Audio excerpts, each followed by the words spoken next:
You'll know the And I don't difference. smoke those big old stogies. I don't think he does anymore The either. guy I went to high school with is going to run. He's running for Congress What? on a Democratic ticket, and he's having a rally, like a campaign rally, Uh-huh. and it's titled "March for Our Lives." My name's Letson, by the way. Yeah, Jake Johansson. And Matt. Maybe he's trying What, to run tie that for- into run for your March. life? Matt Burnett is Or running March too, isn't he? Madness? He's in the black. Yeah. Wow. Creative. Yes. I just don't know what kind of message that sends. He's running against Fred. Well, he has to win the Democratic nomination. Yeah. And Fred would have to win his. People doing the prayer, so you guys can double pump. You can do it once and you can do it that one. Right. Yeah, good. Better start looking forward. Everything. I just had a nephew spend in Oregon another time in the hospital up in DC area of Johns Hopkins in the chapel. Hey, how you doing, buddy? Got the heater on up in here? I think so.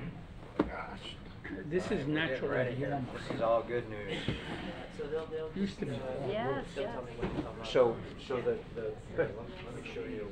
Sir, how are you, man? Well, you guys had a good spring break. Yeah, man. What's going on, brother? Loved your comment about pollen. Oh, you like that? Yeah. What was it? At least we do.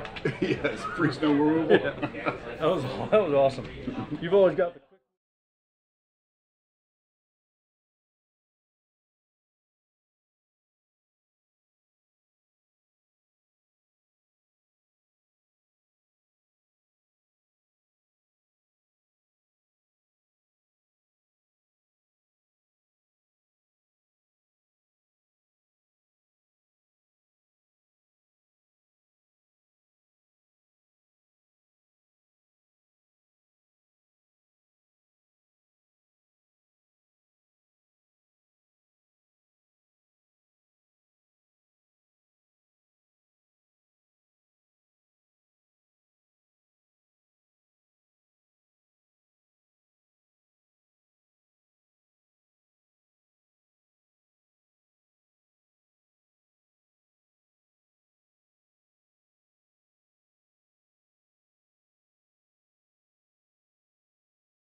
please rise for the invocation by Chaplain McCoy for the memorial and followed by the Pledge of Allegiance.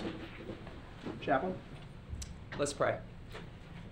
Father, thank you for this day you've given us. Thank you for the time that we have to be here tonight. And Father, I pray that you will be with this city of Port Orange and that you'll bless each and every citizen that's in this great city and that you will protect them and take care of them and just bless them with your mighty hand.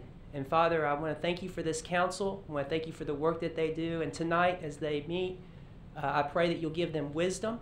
I pray that you will guide the decisions that they make and that they will make good decisions that will bring honor and glory to you and will help this city to continue to thrive and continue to grow and continue to do your will in this community. And Father, we thank you again for this time we have tonight, and please be with us and please fill each and every person in this room with your presence.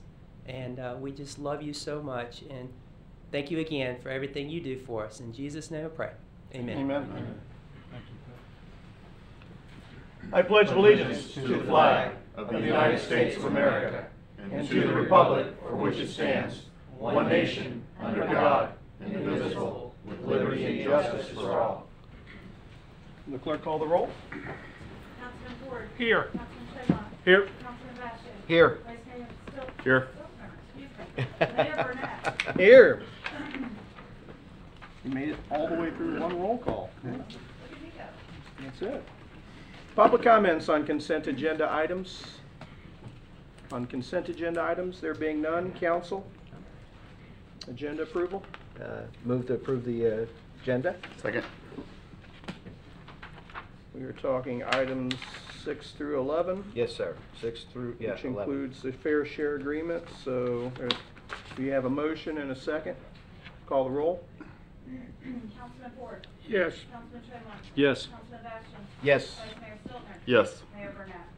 Yes, 5-0. Which brings us to citizen participation non-agended. I don't have any. Okay. Town Center CRA. We will recess as council. And if Mr. Donadio will join us. Ben is, I didn't see Ben here, did I? No. Ben's not here. Oh, he's still out. Sorry.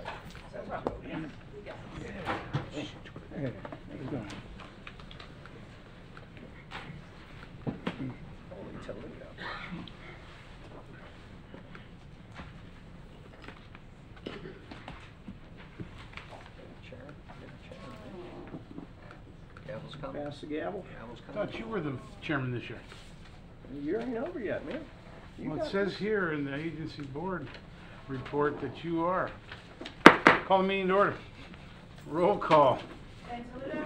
Bob Ford. Here. Chase Tremont. Here. Drew Bastian. Here. Scott Stiltner. Here. John Burnett. Here. Ray Donadio. Here.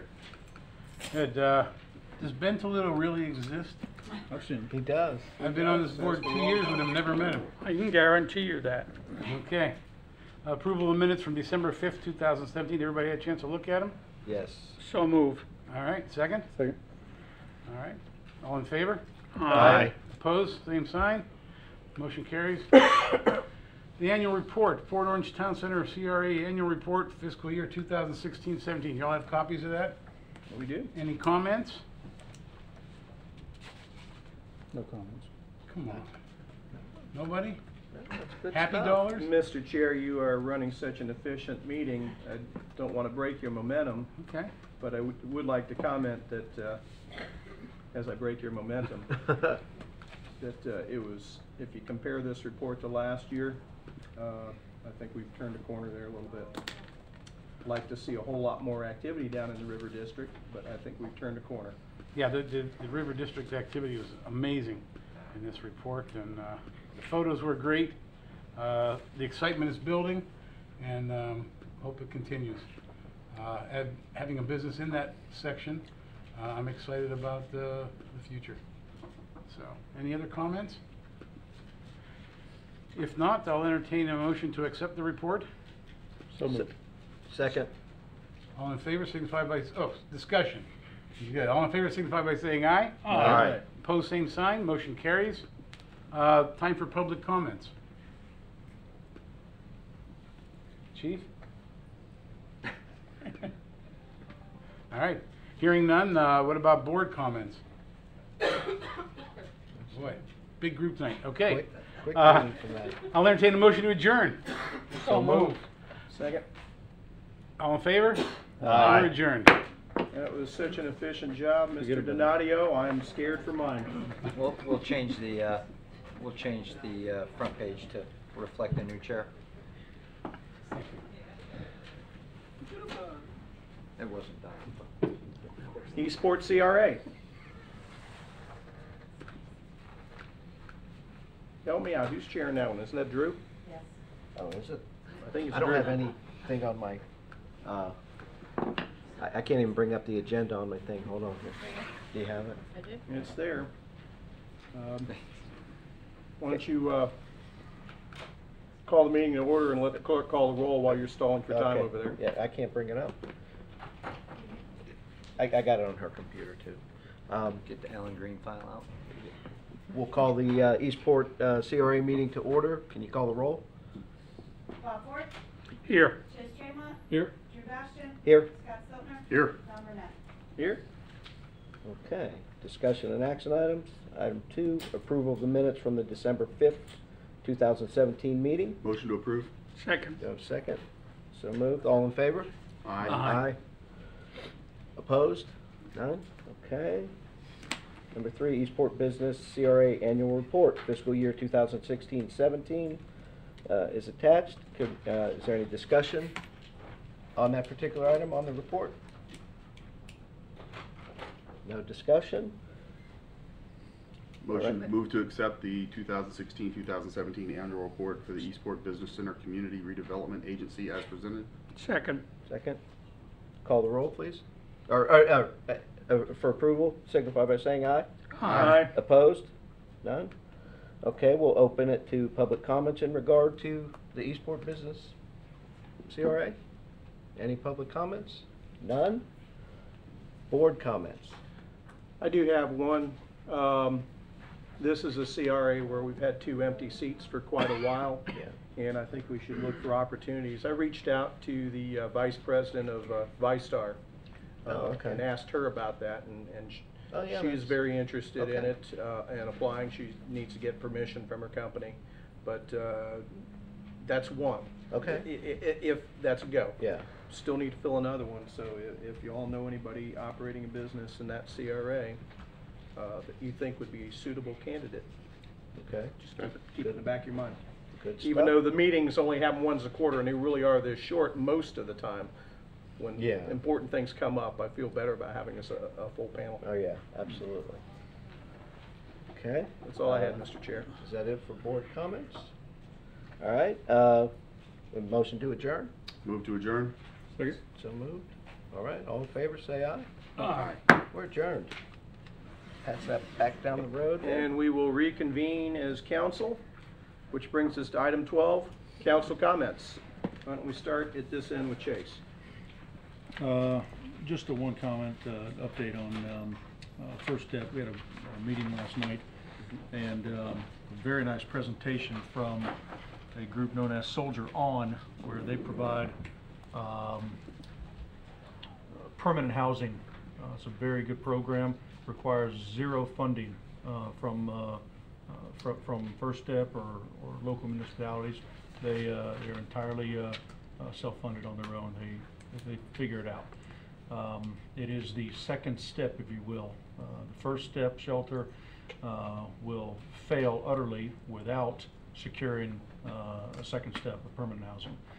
And there's a third one involved, which is workforce housing, which I'll be pursuing very heavily on the board as well. Programs to help keep people in their homes where they're at now.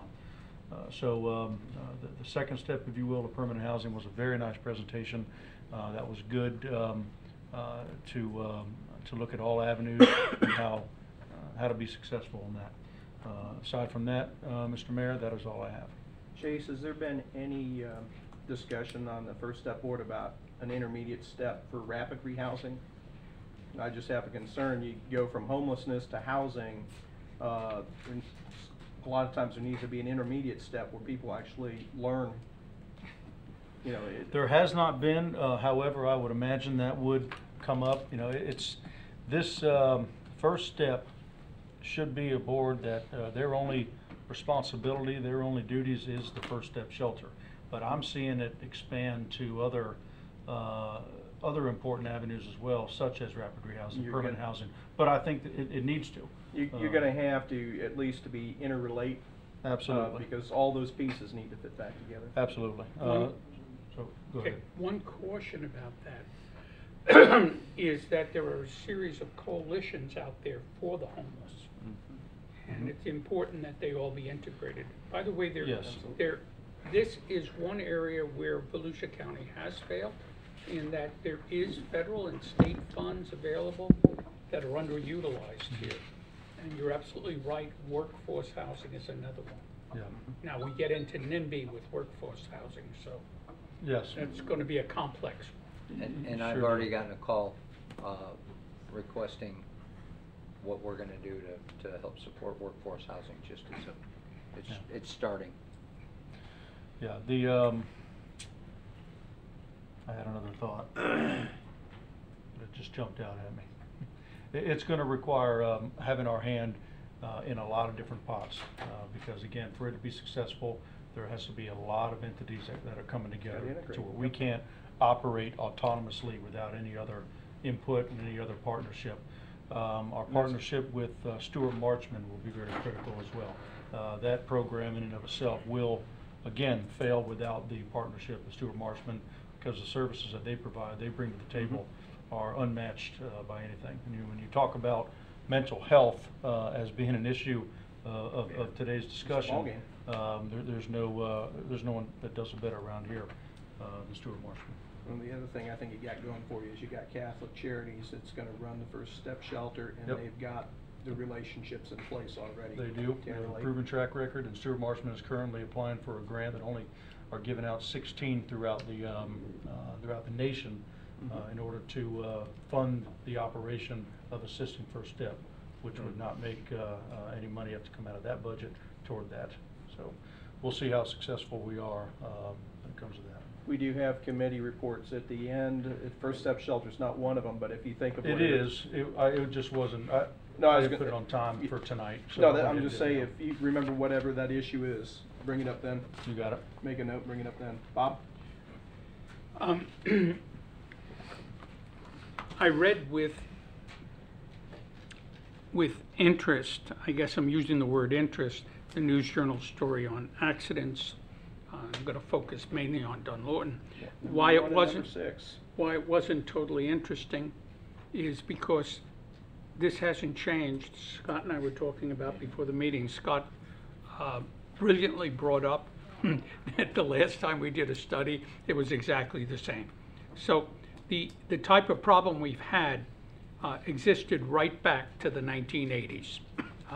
We've always had those same intersections historically have always had problems because, as Scott was quoted in the paper saying correctly, it's all about east-west corridors, which we don't have a lot.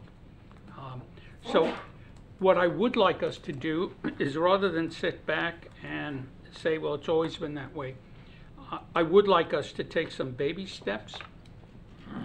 I would like our police department to take a look at the two offending intersections, which would be Dunlawton and Nova, and Dunlawton and Clyde Morris. Let's take a look at them. Is there any short-range things that this city can do to reduce it?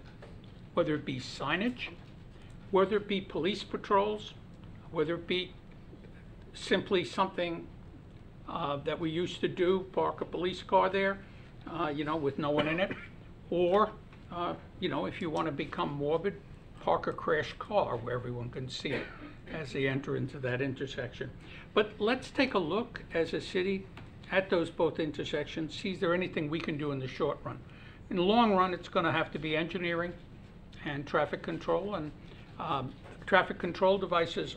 We are been very active. We're seeking money right now, and it looks good for about late 2019, early 2020, for a synchronized and sophisticated system of lights. But that's not going to be the only, that's not going to totally work. It'll help. It's a tool. But what we're really going to need to do is take a look at some innovative things, take a look around the country, what other municipalities are doing. I'm sure there's some small steps we can at least take to reduce the accidents. And most importantly, a lot of little accidents you're not going to reduce. I'm looking at my phone and the other guy in front of me stops. The fender benders. But the most important function should be look at the more high speed, the jumping of the lights and things like that. Maybe as simple as putting cameras and mailing letters to offenders, just saying, you know, we're watching you, stop it, you know, who are abusing the lights. So that's my thought for time. Scott? I don't have anything else to add. Drew? One thing, adding to Bob's, and you kind of mentioned it, the distracted driving, that there's really no way to police that or stop that. People continue, and it's not just phones, it's other things that are distracting them and stuff, so. And the only thing I had tonight, you know, we had some severe weather today, tornado warnings, storm warnings, watches. Just a reminder to the folks out there that we have Alert Port Orange. The signups are still, you can still sign up directly from the website, right? Mm-hmm. And you know, you can get the alerts to your phone or email, and the city will keep you posted whenever a severe event issue is coming on. So that's available. My phone was blown up this morning. From an unknown number. I was like 5999. I don't reckon. And then I'm like, oh, that's the Alert Port Orange, because it comes through that 506-5999. I'm driving along Ridgewood, pouring rain.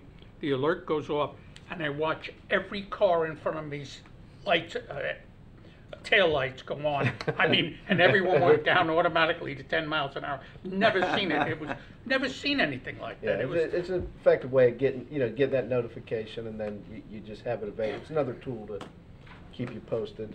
Maybe that's what we need on the corner of Nova and Dunlop. Yeah, big sign, As you big approach. siren or something. Severe storm. Good point. That's all I got. Proximity alert. I tell you what, the things that we have done, taking away,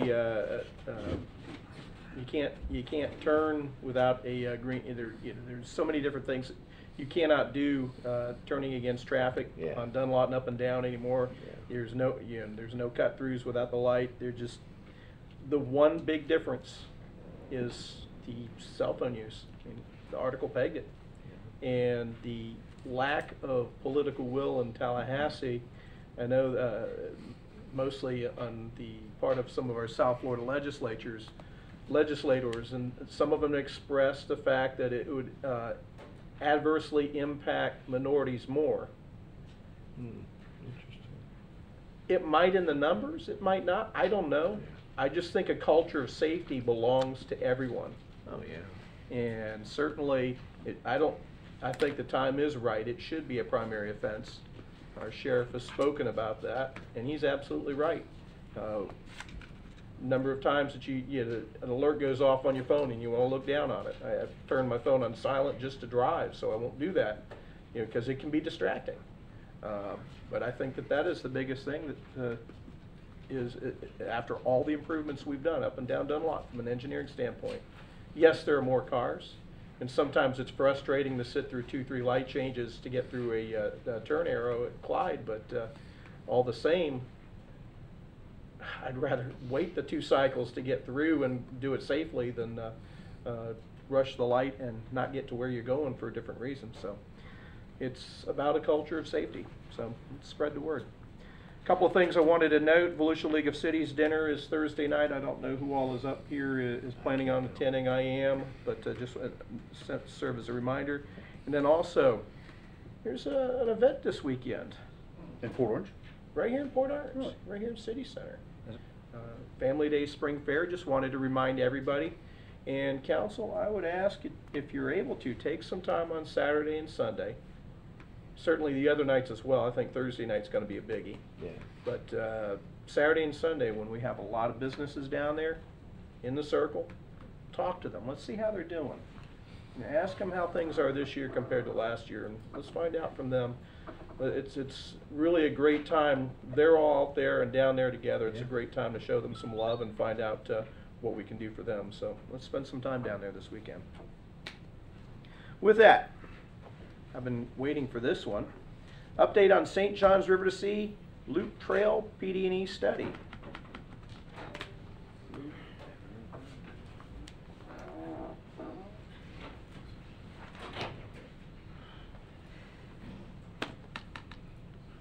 You guys see on the screen? We will. Okay. My name is John Scarlatos from Scalar Consulting Group. Pull that microphone towards you. My name is John Scarlatos from Scalar Consulting Group. I am the consultant project manager for this study. With me here today is Heather Gruber. She is the FDOT project manager. And with that, we'll go ahead and jump right in. So this is the St. John's River to Sea Loop PD&E study from Lytle Avenue, State Road 44 to Bevel Road in Volusia County. We're here to provide some background information on this study, introduce the project, outline some of the study objectives and the schedule, share the information about the project, and receive input from the council. Purpose of the trail, promote non-motorized travel, increase mobility, connectivity, promote healthy living, to be used by bicyclists, pedestrians, skaters, runners, any type of non-motorized use. We're looking to do a paved facility, physically separated from motorized vehicles, and we're not looking to replace bicycle lanes as part of this. This would be an independent facility. So what is a PD&E study? It's a project development and environment study, which is in order to meet the requirements of the National Environmental Policy Act, also known as NEPA. We're prepared to determine social, natural, cultural, and physical impacts. We'll be working with the public. That's part of the process from beginning of the study to the end. So these are some of the issues that we're addressing during the PD&E study. It's social impacts, cultural impacts, natural, physical, as well as costs. As part of this project, we have our build alternative, which would be the implementation of the trail alternative. But in addition to this, we carry forward the no-build option until we've made a final decision on this project. That's still a viable option for the study. So the shared use non-motorized, which is known as the Sun Trail program, these are just some of the characteristics, or I'd say components of the Sun Trail funding. So it's providing funds for the development of a statewide system of paved multi-use trails for bicyclists and pedestrians. Annually, the department, or the state of Florida, allocates a minimum of $25 million for these projects. That could be for PD&E studies, design, or the construction.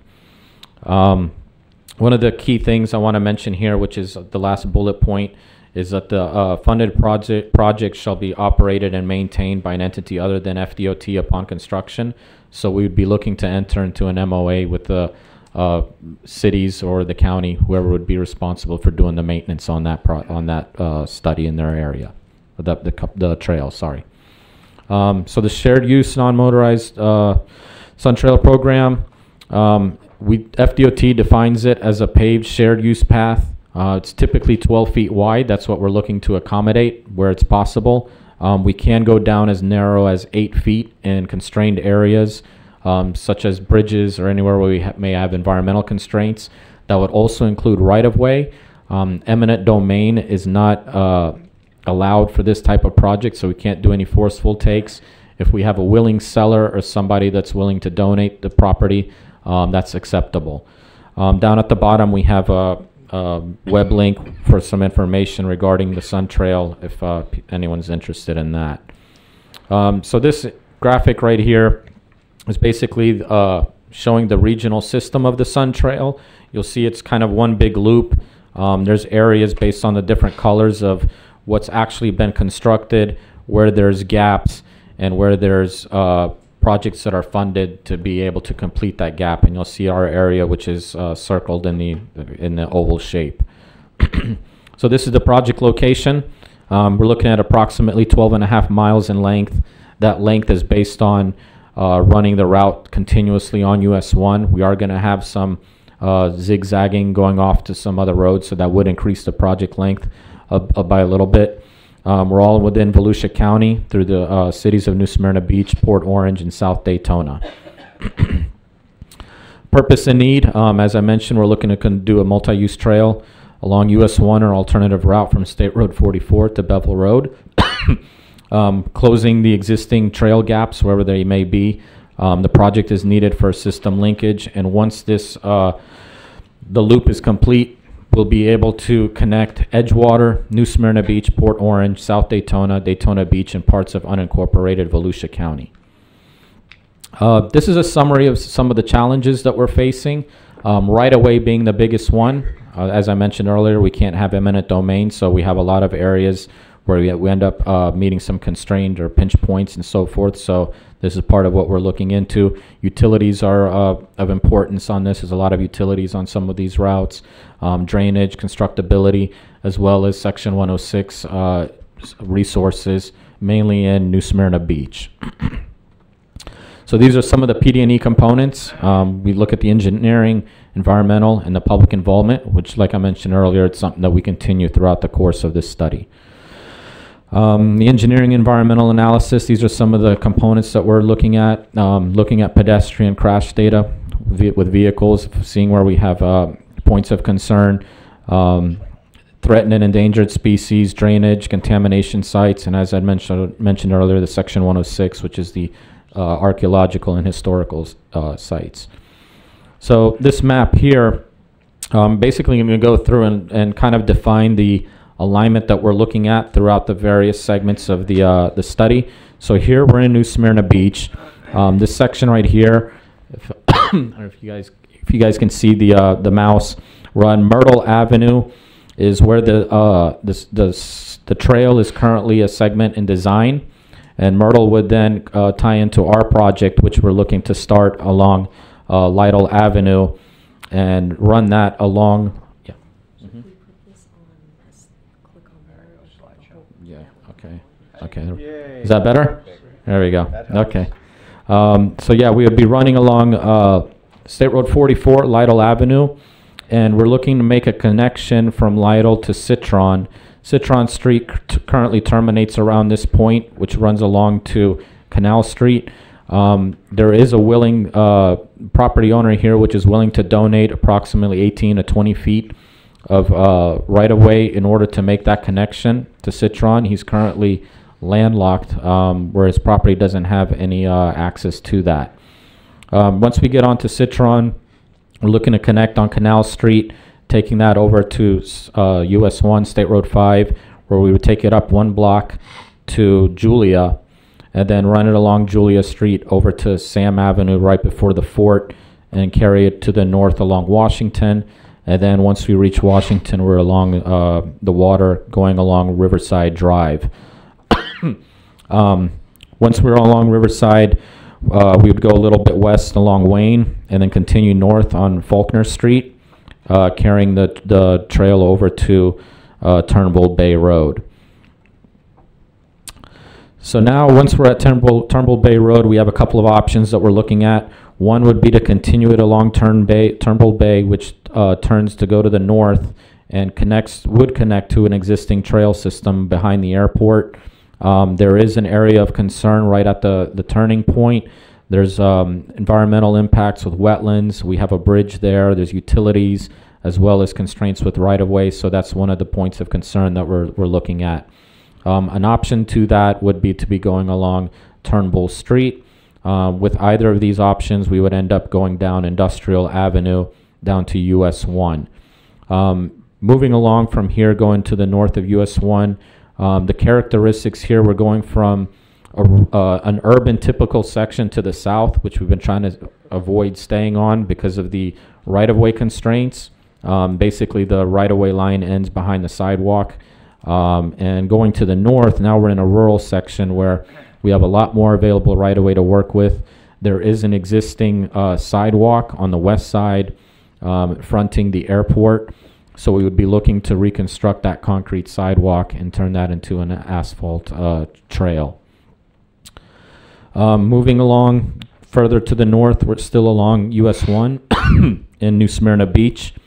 We would just continue to the north. Then we get into the New Smyrna Beach and Ponce Inlet areas. There's 3 locations where we're crossing the Spruce Creek. With these bridges, we'd be looking at either widening them or getting a variance and utilizing the existing shoulder for the bike or for the trails. Then continuing to the north, we kind of have the same thing with Rose Bay, I believe it's called. Yeah, Rose Bay. So we would have the same thing with that bridge. We'd either widen it or look at getting variances and maintaining the existing structure. Moving a little bit further to the north, we're on US 1. We're looking to connect to Nova Road. Currently, Nova Road has an 8-foot sidewalk on the south side. We would see if there's any potential for us to reconstruct that and make it 12 feet. Right away is something we'd be looking at, as well as drop-offs and so forth, and see if that's doable. Otherwise, we would just maintain the existing 8 feet. Continuing along Nova, we would tie into Spruce Creek and go north. There's currently a design project on Spruce Creek from Nova Road to Commonwealth to put a 10-foot trail on the west side and an 8-foot sidewalk on the east side. So we would be utilizing that connection and then continuing down Commonwealth down to the water, which would be along Riverside and Halifax Drive. We understand this is something that the city desires, and that there's discussions about making this a one-way street. That actually, in order for us to make this work, we would need that one-way street because the trail would be too close to the water, or in the water actually, in order for us to meet the lateral offset requirements for safety. So that's definitely something that we need, would be that one-way street conversion. Continuing through the north over Dunlawton, it's our understanding that that existing road is going to be converted into part of the trail system. You see the blue dash section going in through the park. That's part of an existing trail. It's already been constructed. We would utilize that little loop section, come down a few hundred feet on US 1 in order to continue to the west along Charles Street, where we would then tie into McDonald, where there's already, I believe an 8-foot sidewalk in that area that we would tie into.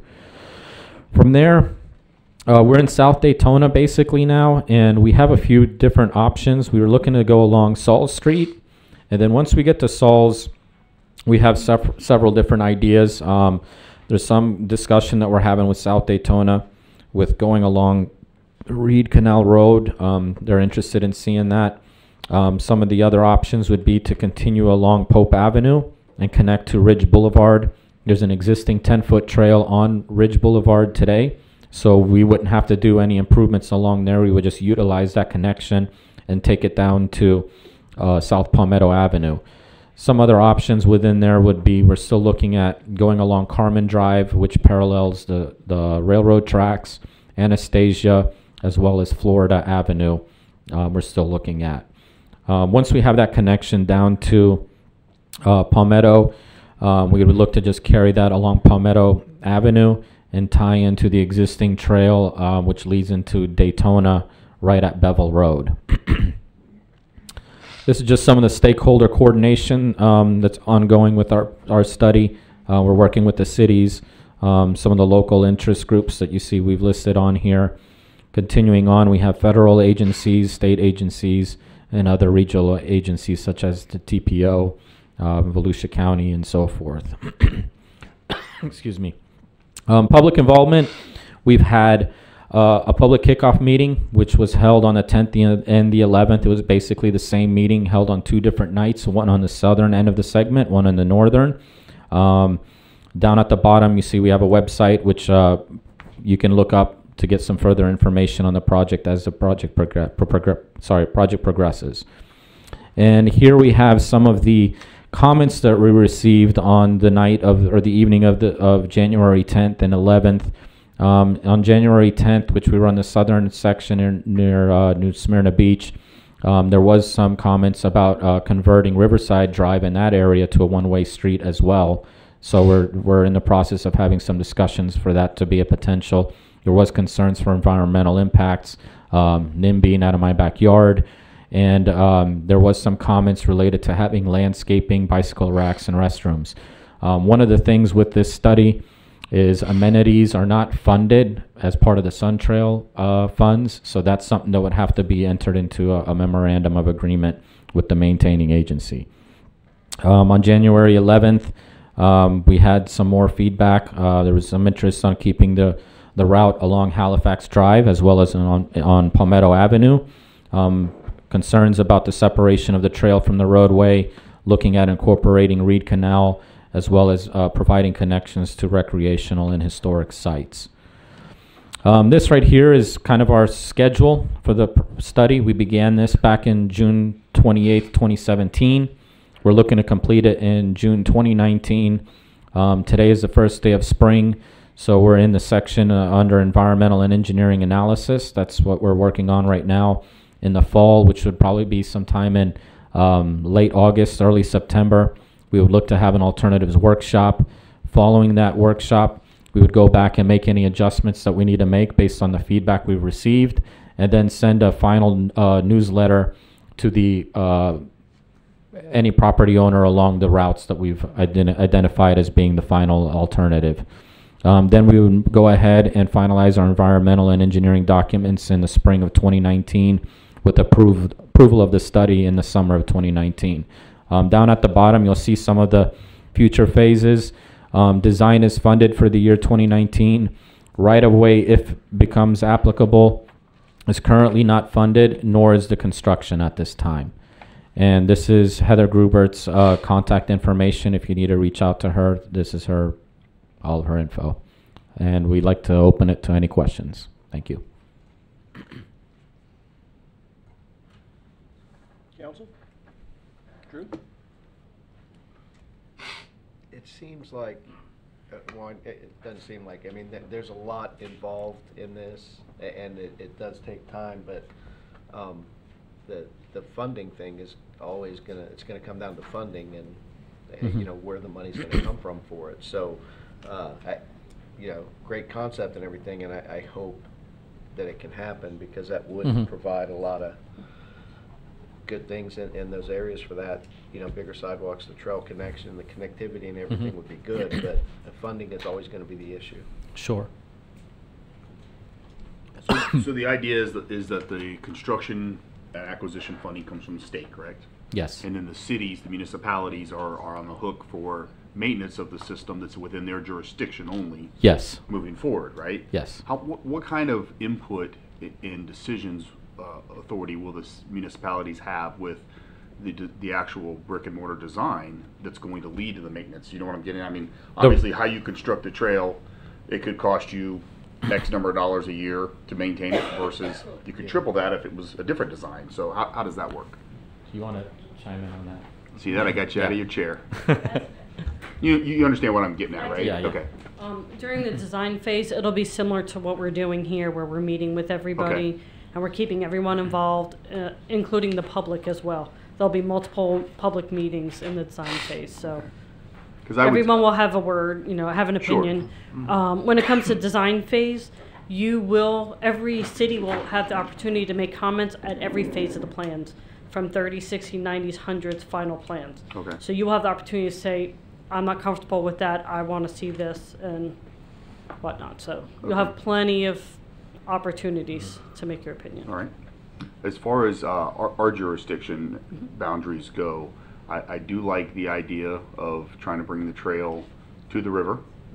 I think that not only is that a great location for obvious reasons, but I also think it would help us to resolve some historic issues with the residents down there. They get frustrated because that area gets used as a high-speed cut-through from time to time. So I don't live down there, but if I did, I would see this probably as, because people use that area anyhow as an exercise area, jogging, you know, skateboarding, biking, all that stuff. It's beautiful down there. And they use it and there is no trail, so they're just using the edges of the road. So I could see that could maybe reduce some vehicle traffic as well, which might help us resolve some issues there. And then of course tying that into our Riverwalk area would be really important to me. Was there any discussion about any kind of a pedestrian pass to cross Dunlawton from one side of Halifax to the next? I mean, is that something that's been done with these trail systems? They haven't been doing that a whole lot, to be honest. It does Okay. tend to be incredibly expensive. Right. So we need to have the entire amount of money in order to do construction. The projects can be broken up into different segments at some point, but we're willing to consider all options, and anything that we can do that would be feasible, absolutely Okay. we'll look into. But a lot of times you have to keep in mind that with the pedestrian overpasses, you need a lot of right-of-way with that as well. Right. Because it has to meet the ADA standards. So it tends to, by the time you're going up and over and tying down, Yeah. you have to be very careful with all the driveways in the area, so it can be very difficult to engineer. So my as well. concern there, if you just would maybe make a note and keep it in mind, would be that if we construct a trail system that's going to go through that area, then we're encouraging folks to go down there and use that area, and I think they're going to. Right. My concern with Dunlop, with 421, is right at that crossing point, it starts to make a bend back to the northwest. And it's just not, it's not a great location. It's not friendly for pedestrian crossings, and it can be quite interesting and dangerous, honestly. So that would be an important part for me to see how are we going to safely get people back and forth across that area on this trail system. You're the fish restaurant you're talking Yep, about. Yeah. exactly. It's and that's a tough place to cross right there. So now, And so I that's can what we're see- looking into right now, because Yeah. we know that is, we went out in the field, that's very It'd be nice difficult. to have a area. pedestrian bridge that would have a feature on it that says like Port Orange River Walk, or Welcome to the River District. Something iconic. Yeah, something iconic, yeah.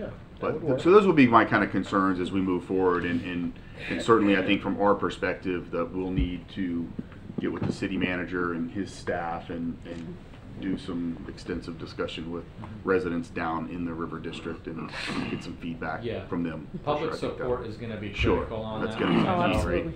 There's still probably gonna be people that don't wanna see the one-way Sure. street, but I think the one-way street, like you said, it should alleviate some of those traffic Mhm. issues, and it's gonna make it a lot more feasible, or actually will make it then feasible for us to put the trail in with the Right. proper offsets and so Yeah. forth. So that's something which we need the council's support on Right. with the property owners. And we're happy to go to any meetings, if there's any HOA type meetings that you want us to present at, we're more than happy to do that as well. Whatever it takes to make the project work. I think we have the potential with that to solve more problems than we can create, as long as we do it right. Mhm. Oh, yeah. And it's well thought out, the plan is well thought out. Bob? Yep. I've attended your meetings, so I have some pretty good idea what's going on. But for everyone's information, this is not a new topic for Port Orange. We've had a couple of public meetings down on Halifax and Riverside Drive. We've been through all the issues that you would expect. The last time we met, I think 90 to 95% of the residents were in favor. The discussion was interesting. They liked the idea. Everyone hates the high-speed corridor that's become. It's really getting quite dangerous. And also the garbage dump. Evidently, I don't know why, but when you're driving fast, you need to throw stuff out of your car. That's just your yard, Bob. That's why you're driving. Yeah, my yard, well, it's good for my back, bending over, picking them up. There you go. But the other thing that was talked about is everywhere this has been done around the country on the West Coast, where they have done these one-way streets. Our closest one, of course, is up in Ormond. There has been a tremendous improvement in property values. Anything iconic like that really stirs the marketplace. So for what you lose, the few minutes you lose a year or a month, navigating to your home, you more than gain in property values and a better quality of life. I think that was a general understanding. By the way, Scott, there was a discussion which hikers probably wouldn't like, because there is an option to hike up to one side of the Dunlawton Bridge Go on and come under around. and then back. No, it's not wide enough. It's not high enough. You cannot get underneath that bridge. It's not. No, he's talking about the big bridge. He's talking about going all the way to where the boat ramps and the Causeway Oh, Park all is, the way over and there. then come back Yeah, westbound. but then you're on, that bridge is, I know there's a skinny little Right. sidewalk there. Yeah, well, I said the problem is Yeah. the sidewalk was never built wide enough. Yeah. Yeah, Right. yeah. So, no, we're looking forward to a good discussion, and I really think trails are popping up everywhere, and I do see state funding at a much higher level than they used to, and the feds certainly are. So, I'm hopeful that we can work something out. And see, we want a little spur to various locations down there and different parks and stuff, so it can become a real historic and nature walk. Thank you. Jason? Love the concept, appreciated the presentation. My wife and I put our kids on our bikes and we ride all over town. So you know, as a young and active, we certainly like the idea of this and the connectivity as well. Has there been anything on the drawing board connecting the West Side and Williamson, or is that a separate discussion, or we'd have to kind of add on to it and piggyback with you at some point? Yeah, Williamson's pretty far out, right? I don't even know where that is, to be honest. West with side you. of the city. West side of the West city. of Right. Yeah, that's what I'm saying. It runs all the way It's down to pretty far Turnbull west. Yeah, Bay. so the thing with this is we're looking to stay more towards the east side to connect those gaps. I know there's desire from the various cities to have connections with schools and so forth, and as part of this we want to try and do the best we can wherever it makes sense to have the route go through there. If we're not able to, if the route is more suitable for us to be going somewhere else for whatever reason, for safety reasons, connectivity and so forth, any breakaway connection, whether it be to schools, historic sites or whatever, would be done as independent, like sidewalk projects basically. So like you're saying, it'd be kind of like a piggyback independent project to do those connections. There are things we can look at doing to augment it afterwards. Sure. Right. And I think that would be Yeah. getting people from the west to the east. Yeah, and that's been on my agenda to look into as far as the countywide. Williamson, you know, there's they got a trail over there, and only goes a portion of the way and nothing over the bridge. That's some dangerous Is it riding west over of there. Nova? Yes. Okay, yeah, Yeah, then you're it's way pretty out of far. our area. We have And it's a certain separate limits. discussion. I know that's not under your deal. Yeah, we have a limit how far off we can go from Yeah. US 1. Right. Okay. Anything else? Everybody from the public like to speak Mayor. to and ask? Go ahead. Robin. You're going to ask the same thing. I need you to introduce yourself for the record. Oh, I'm sorry. Heather Grubert with the Florida Department of Transportation. I'm sorry. Anybody else like to speak to this? Come on, Mark. Thank you. Hey, good evening. Mark Dickinson, 667 Herbert Street. Thank you guys for letting me speak here, and I think it's an awesome idea. I do also ride my bike everywhere now, trying to get some exercise, but the couple of things that I was just going to mention here, maybe to help with some of the costs. I don't know if the city can, when it is constructed, can have a company come in and lease some bicycles, just like Orange County. As you swipe your credit card, someone rents a bicycle. My bike was, when I bought it, was like $1,200 and something. I know they're down in the $400 range, but someone that may not have one can come in there and swipe with a credit card, and I don't know if the business or the city can make some money back through that for the maintenance costs that are coming in. Going back to Dunlawton, as we were talking about here, that I don't think I would even walk across there with anything watching over my shoulders there, because every vehicle that is coming off of Nova Road going, or excuse me, US 1 going northbound onto that right-hand merge lane is looking back like this, watching traffic and ready to stomp on that gas. And if it looks like from the map what I saw, there's going to have a lot of traffic right there trying to get through there, and people crossing at the same time if it becomes as popular as everybody hopes there. But that would be it right there. Just seeing when it does come up, maybe a business can come in and rent some bicycles there, because when I'm in Orange County all the time over at a lot of businesses, the bicycle tires on those are worn out. So people rent them, people do it, and maybe that could help out. But hopefully, yeah, it'd be nice to get that in there. It'd be great. I do it. And then the one-way street, I know that's an awesome thing to do. I remember working at the police department. We had a couple one-way streets, and and a lot of people wouldn't go down them. Also, it would drive, I think, people back up to US 1, and those people on US 1 would also see the businesses there, the signs. You're driving down there, oh my gosh, I didn't know this was here. So those cut-throughs and that one-way street, the people that live on it may help out. I spoke to someone in the city the other day, and they mentioned they might be thinking about that through Herbert Street and a couple other areas right there, which anything to get that traffic back on those main arteries is perfect. That's good. So thank you for your time. Appreciate it. Thanks, Mark. Anybody else? Hi, Heather Mullins, 1931 Yellowfen. Just speaking to what Mr. Tremont said, you were talking about the trails. You said, I live on the west side of Port Orange, just west of Williamson. I cannot ride my bike anywhere. I could probably ride it up to Radon, and that's about it. It's not safe to ride anywhere south of Radon or north of Radon.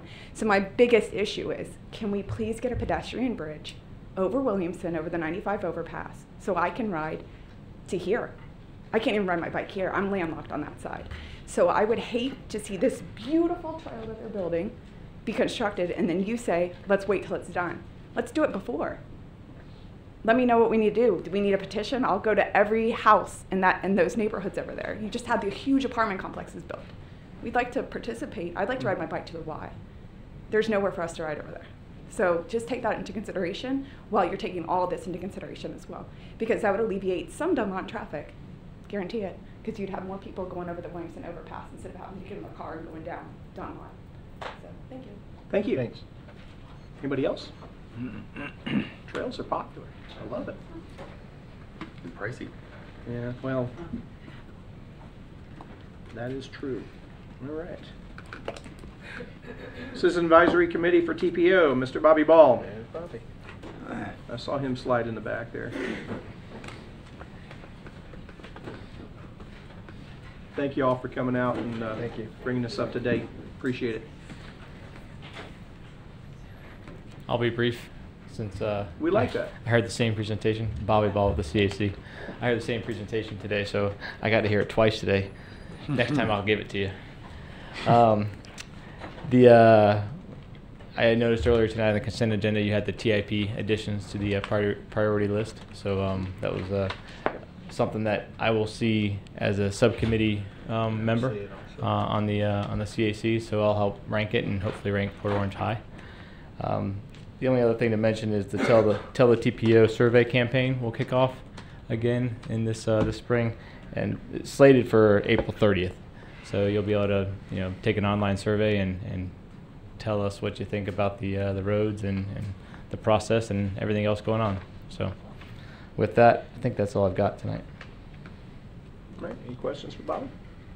Appreciate it. Real quick, Bobby, did you guys discuss pedestrian bridges in the TPO in the past year at all? I think it's come up on occasion, but it hasn't been a focal point. I can make sure we bring it up in our next meeting. Well, I don't know about bringing it up, Council, but I know that the city has brought it up in other venues with the TPO before, and I don't want to say cost prohibitive, but we're going to have to get a little bit creative with how we fund anything like that in the future, especially if we do one west and one east. So we'll look into that, but I was just wondering if the TPO, I know that Tim and Wayne before had brought it up as a possible item, and I know it's FDOT's determined that they didn't say cost prohibitive, but too expensive at this. There's other priorities at this point. Would there ever be, I don't know if you can chime in here, but so that particular overpass of 95 is 2 lanes now.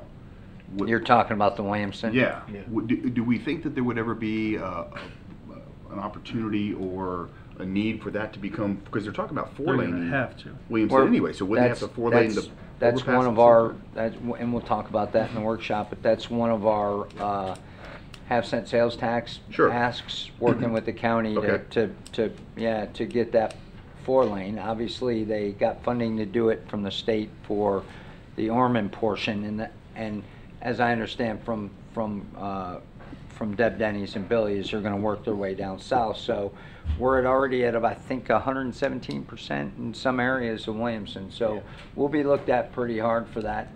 But that is the bottleneck. You can expand Williamson all day long. If you don't hit that bridge, we're going to have the same problem we have right now. It's going to back up worse all the way to. But that would be the opportunity to But that to would have be, a pedestrian that would, crossover absolutely. option in conjunction with the expansion of that bridge. You bet. If that's ever And required. that would be Yeah. when we do it Sure. out west. So I think because of the traffic and the fact that the county and the city, there's a lot of people that want to make Williamson a bigger road, that opportunity would present itself and be funded a lot quicker than anything over Dunlop and I down think by we'll find Halifax. a lot of willing partners on that one. Yeah. I rode over that bridge once. Once. I can say the same. I did it twice. I had to go back home. So I went a long way around. I said I wasn't going over there again. I went all the way around Clyde Morris down to Dunlawton and zipped around when I lived at Yellowfin. Well, it's interesting. We got the staff report for the items requested on item 10. You got the 4 projects, but one of them is ADA compliance on 17 different points. And it's kind of hard to, well, you want to be able to take a look at new projects that are exciting enhancements, and you still got those, you know, vital, important, and make you legally compliant, so you got to do them. But we got to take care of what we got first, and then we can get We creative chip from away there. at our ADA transition plan daily, Yeah. and it's very important to us. Okay. Thank you, Bob. Oh, let's see. Is she out there somewhere, the Port Orange Community Trust Annual Report? I didn't see her anywhere. I should say I didn't hear her anywhere. I know, that's odd, isn't it? Well, she's got gifts. You get a haircut? Huh? Get a haircut? No. She hasn't had time. Sorry. No, Yeah, I haven't had time to get a haircut. That's not hair dryer, that's windblown. That was in the rain all day, and ran home and got dressed and prayed that I looked halfway decent to show up here. Well, we're glad you got all spiffy for us. Oh, thanks. Yeah. So Jennifer Morano, Executive Director of Port Orange Community Trust, and I'm here to give our annual report. So I'm gonna need my glasses. Excuse me for a second. Okay, so I've been here a couple of times this year, so you probably heard this spiel already, but just so everybody's on the same page, last year we gave away approximately $47,000 back to the community, excuse me, which helped us reach our $1 million mark of giving. So that was a big goal for 2017, and I'm happy to report that we did reach that goal. This year, although we have new goals, we first have to celebrate that $1 million in giving. We're going to have a gala at the Museum of Arts and Science on May 12th. So we'll be celebrating for that. Tickets will be going on sale once we get past Spring Fair. So that'll be good. It's going to be fun. We're going to have a nice dinner, and you can either rent to sponsor a table, or you can get individual tickets. And of course, our sponsors are invited. So that will be a good time. And but this year, looking forward, our new goal is to reach every corner of our community, not only with giving, but also with the events that we hold. So we really want to make sure that we're reaching everybody, seniors, young families, empty nesters, all the kids that go to college here and live in Port Orange. So we're really trying to expand that, which is why we wanted to add some of those events to our contract. So with that, I just wanted to give you guys these little, there's 2 in each packet. They're posters with our new tagline on them. They're heavy. Thank you. You're welcome. Very good. Very nice. So, and I did tell you, I think last time I was here, that we noticed there was a big, we were missing giving to veterans and giving to seniors. So that's a big focus of ours this year as well. And like you mentioned earlier, we've got our Spring Fair and Food Festival coming up, which is something we expanded on last year. We wanted to make that spring event was kind of turning into a mini family days, and we really wanted it to be something different and hit a different demographic of the community, which we successfully did this last year, so we'll be building on it this year. It's Thursday, this is the 22nd through the 25th. We've got Thursday night, we've got food tastings, we've got craft beer out there, the carnival's setting up now. Friday, we've got some really good music. We have Miss Intent coming out. Saturday, we've got the Queen Tribute Band dueling pianos. And then on Sunday, we are having the dance showcase that we got rained out last Family Days. So that's something we weren't going to do, but the dancers were like, let's go, we want to do it. So we opened the stage up for them on Sunday.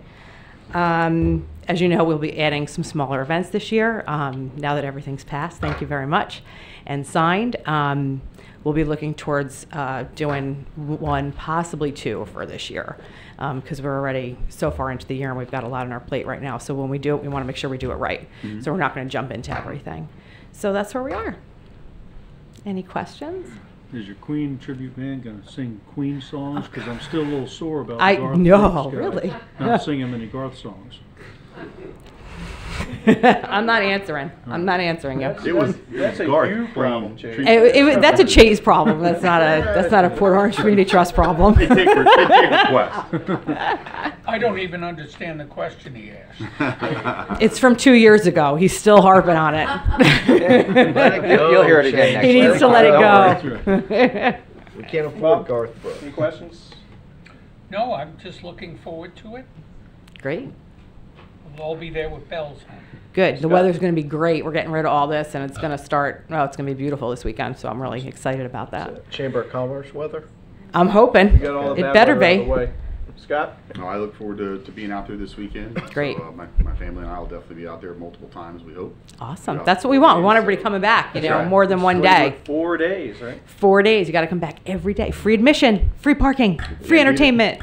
Come see us. No, I mean, it's always a good event as long as the weather cooperates. And It's going to you know, this it time. it seems to Usually be we have getting, one day of you know, bad, like but- Family Days is getting more popular and growing. So yeah, it's great. How about we write you a note so you can sleep in on Monday? Oh, can I? Yeah, I can't. Tuesday, not Monday. Yeah, she'll Tuesday. clean up on Monday. Monday's cleanup. Yeah. Do you want to share the website info so people can look and see the schedule and everything? I'm going to send you to our Facebook page because our website is having technical difficulties at the worst possible time. I just got my emails back today, so I was 24 hours without them. So if you go to Port Orange Family Days Community Trust on Facebook, everything is there. Okay. Everything, yeah, and we're also on Instagram as well. So Sign up just for the call the text office. alerts. Yep. Yeah, and we have the text alerts, That have been 76626. flowing in between the weather alerts. Yeah, the severe weather. Yes, text the word Fam Days to 76626. Thank you. Hope that's right. Thank you very much. We'll see a lot of you this weekend. Yes, we will be there. Thanks, John. Thanks. Regular agenda item 16, One Church Easter egg hunt fee waiver request.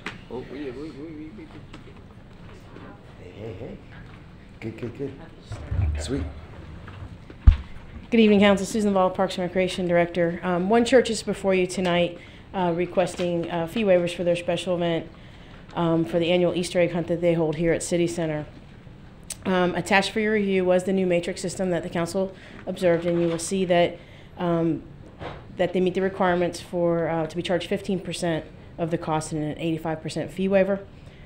If you so choose tonight, One Church to waive their fees, they would be paying $72.60 to host their Easter egg hunt here at City Center. The event planner is here to answer any questions and kind of give you an overview of the event. One Church has also been a great volunteer for the Parks and Recreation Department in the past. They do volunteer at our Halloween costume contest and our Christmas in the Parks events. So I will turn it over to him. Appreciate it. My name is Nick Griffin. I'm the pastor of One Church Port Orange, and I know on the addendum it says One Church Easter egg hunt. 2 years ago, my wife and I had saw a need. I think the idea is my dad used to be a first responder. He was a firefighter, and they used to throw this Easter egg hunt. And a couple of years ago, I felt like there was a lot of pressure and attack socially on first responders. And so we had partnered with Chick-fil-A, and we said, hey, let's do this first responders, kind of like an Easter egg hunt, where we bought all the money together, and then we bought all the prizes, and what happened was we raffled them off, and the first responders were giving them to the kids, and they were just showing up is really what happened. So last year, this vision came to fruition, and we planned for about, 500 kids, and 2,500 showed up, and we had over 500 pounds of candy. Port Orange. Absolutely, 500 pounds of candy. I mean, but we had love from the community. My wife is pretty much the primary front runner of. We got all these donations from local businesses inside the community, and we made sure to not call it the One Church Easter egg hunt. We just called it, we asked Teresa if we could call it the Port Orange Easter egg hunt so we could throw it for the community and not one specific person. We get put on the sponsorship banner like everybody else.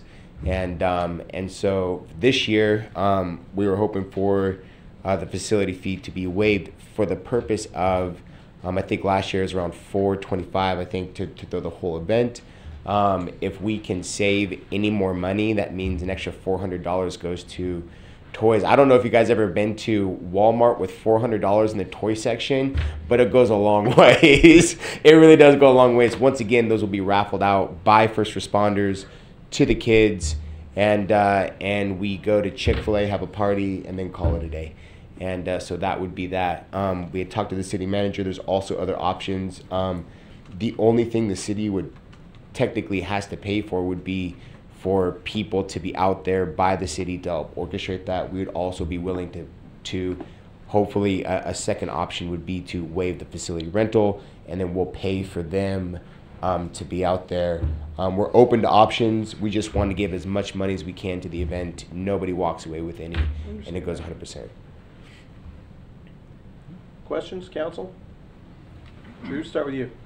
I don't have any questions. I think you know what they're doing obviously is a good thing, and if you plan for 500 and you have 2,500, that's like becoming overwhelmed in a hurry. Yeah. But obviously it went well, and you guys took care of business, so that's great. I don't have a problem with applying the matrix to this and doing it because that's what we came up with that kind of thing for. Yeah. I wouldn't support the use of the logo. Yeah. But everything else, yeah. Sweet. Scott? I would concur. I'm good with the matrix, but not the logo at this point. Yeah, I mean, I'm kind of conscious about protecting our brand, and since we don't have a prior sponsorship agreement, I kind of understand your sentiment there. Bob? Yeah. So, as I understand it, the total cost for them will be $72.80. Yep. And that would be for the worker, I believe, that's staffed. $72.60 after the discount. $72.60. Yes, sir. I think that's more than fair. And if that's a problem, No. I think we can get it. No, not at all. Yeah. Yeah. And the logo, I guess, we have to be careful with it. Yeah. If this comes in the future to be a city-sponsored event, yeah, then I would say that the logo would be appropriate. But if it isn't city-sponsored, there are all sorts of legal problems getting into absolutely. Yeah. I've come to know Nick and appreciate what you do in your ministry and your service to the community. I don't have a problem with this at all, and I agree. The logo, if we're a co-sponsor, then it's a different situation. Yeah. Like, for now. Mayor, can I? Do me a favor. Yes, sir. Tell us when the event is again, real loud and slow into the microphone. Yeah, March 31st at 10 a.m. At the amphitheater, yeah, City Center Amphitheater. And that's a Saturday. That is a Saturday. It's March right before 31st. Easter. And age groups of kids? 0 to 6, and then 7 to 12 are going to be the two different age groups that we go in there. We try to limit the age groups. We ran into a problem last year. People are wanting more age groups, but we ran into a problem with single moms, right, where they have a bunch of kids and now they're torn which one to go with. So we try to keep it. We're doubling this. I mean, we didn't even use half the area last year, so we're widening the side. It's like 12,000 eggs I think we're going to be having out there. I mean, like, it's going to be a blast. And with the logo, yeah. Hope you got enough volunteers to put all that yeah, together. absolutely. Wow. And then the firefighters were out there. I mean, like, the kids were climbing all over the equipment. EVAC was out there, stuff like that. So it's going to be a party. Mayor, just a quick question, and maybe Margaret or Jake, I wonder if you can help. If we're, in regards to the logo, if we're putting up some of the bill, are we not considered a co-sponsor? No. You have to have a legal agreement to be a co-sponsor. I would hope in the future. Which we've approved in advance. So, two things, Nick. because I forget the answer. Yes. It's been 2 weeks. Explain to council, please, what you think having the logo would do for you or for the event. And as I understand it as well, this event is solely for the not even the children of Port Orange, children. Right. Yeah, It's I think. not for anything other than that. Yeah. And yes, I will contact him early enough that we can, if that's something that you think council would agree to, that we'll make it. But please, with the logo, what? The logo would be primarily for the purpose, not, and this is because obviously it's a relationship issue, it's a trust issue. I get it. My wife had some questions before she decided to be called a Griffin, you know, and so I understand the process, you know, and so the logo essentially it's easier to explain to people in the community that we're partnering with the city to throw this Easter egg hunt than to say we're throwing the Port Orange Easter egg hunt, but we're one church. And well, where do we write our check to? And it's like, well, to one church, but I thought you're also with the city doing it for the city. And you're like, well, you are. So it's easier to really cast a vision. Like we're saying, all benefit goes to a promotion for first responders anyways. Not $1 is made by it, and it all goes back into the city anyways. And so it would just be easier down the line. And even talking to the city manager, and even maybe in the future, if it did get to a point where the city was like, sweet, this is something that we should probably take on. We're still more than willing to serve however we can to help. We're more than happy to let you do a great, yeah. great Yes, absolutely. The partnership would require volunteer, you know, the give back. No, absolutely. Mayor, you understand that with the city, as much as I enjoy this, you open up to one. You've opened up Pandora's box on who wants to come and partner, so we got to be careful with that. Nick and I talked a little bit about that as well. But absolutely. I think we're on the right path for this year, and we'll work with them on next early enough that we're not reacting. Absolutely. I will entertain a motion. I'll move to approve the request as presented without the permission for the logo. Second. We have a motion, we have a second. Anybody else here like to speak to this? There being none, anybody else from council? There being none, call the roll. Councilman Ford. Yes. Councilman Tremont. Yes. Councilman Bastian. Yes. Vice Mayor Stiltner. Yes. Mayor Burnett. Yes, you're hired. Appreciate you guys. Before you go, is there a Facebook event on this that we could share on the pages so we can help you get the word out? Yeah, we it is on our website, and we'll work with Teresa and. Send it to us, we'll get it up on Yeah, our Parks and Rec. if you'll send it to all of us, that'd be great. Do you have a Facebook page as well? Yeah, we're so organic. Okay. We're under the radar that we need to come up. Yeah. Okay, so the way all everybody's right. communicating these days. All right. Absolutely. Thanks, man. Item 17, request use, oh, wait a second, no, for city logo for Food Truck Wars event. Yeah. Who's doing that? Bring it. Oh, Susan. Good evening, Susan Val, Parks and Recreation Director. I think that pretty much says it all. Food Truck Wars is going to be holding an event at Riverwalk in May. And they are requesting the use of our city logo in their advertisements. So it is a private event. It is open to the public. Private company. But it is a private company. Family Days will be. In conjunction with the Riverfest event, or is this something separate? No, this is a separate event. Oh, another event. We like it. Lots of activity in the River District. Food Truck Wars. I like it. Council questions, comments?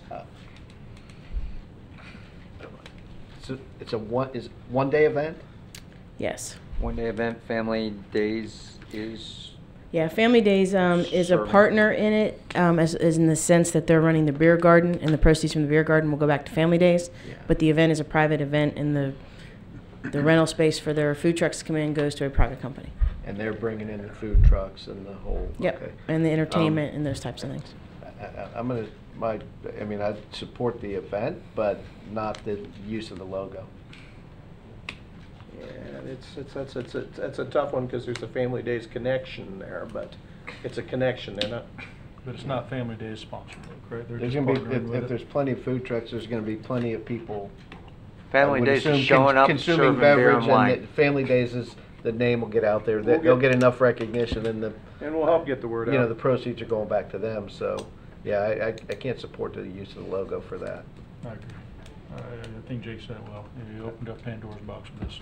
I don't think unless somebody's going to float a motion to the positive, I don't even think we need a motion.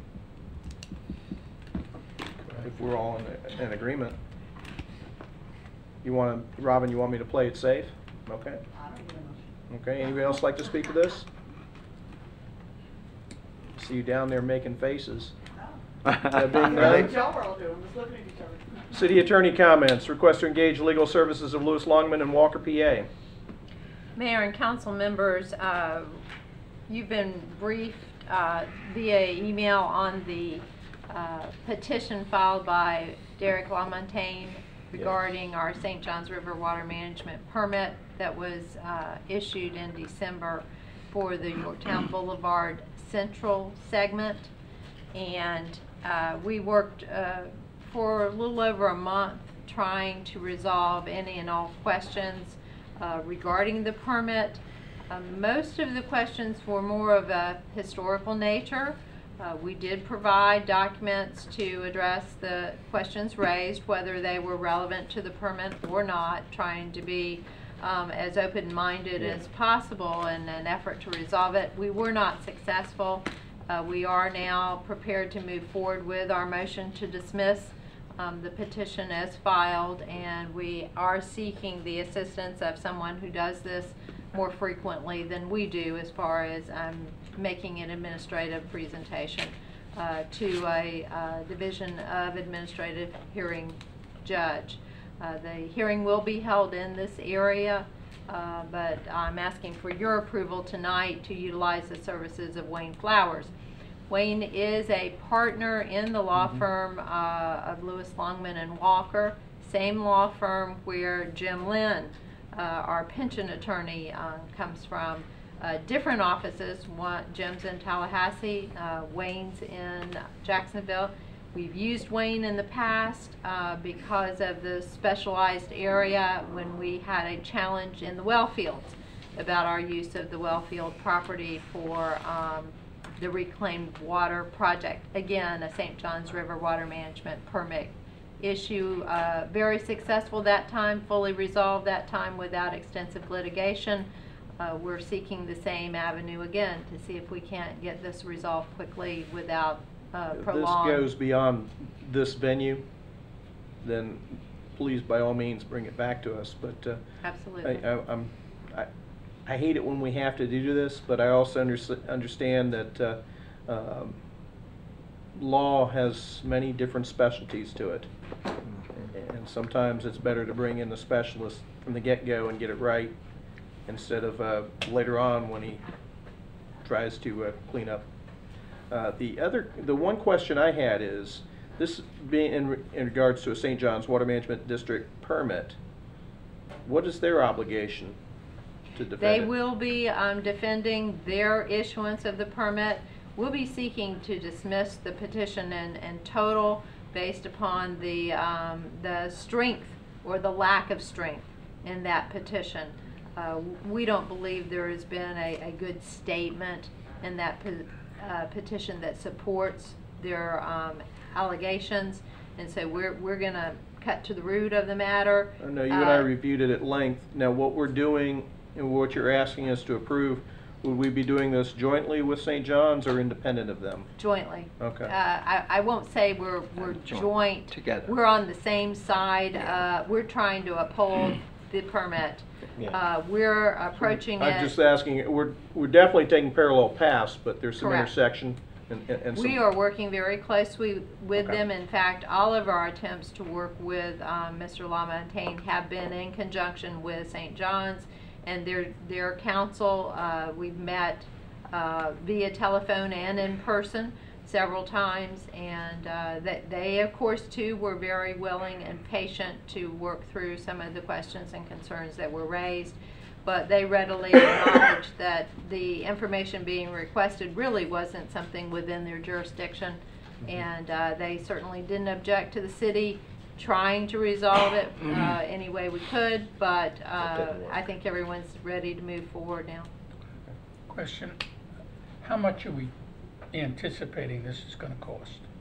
Well, I don't have a total figure because we're anticipating a motion to dismiss, which could be an early resolution of the matter.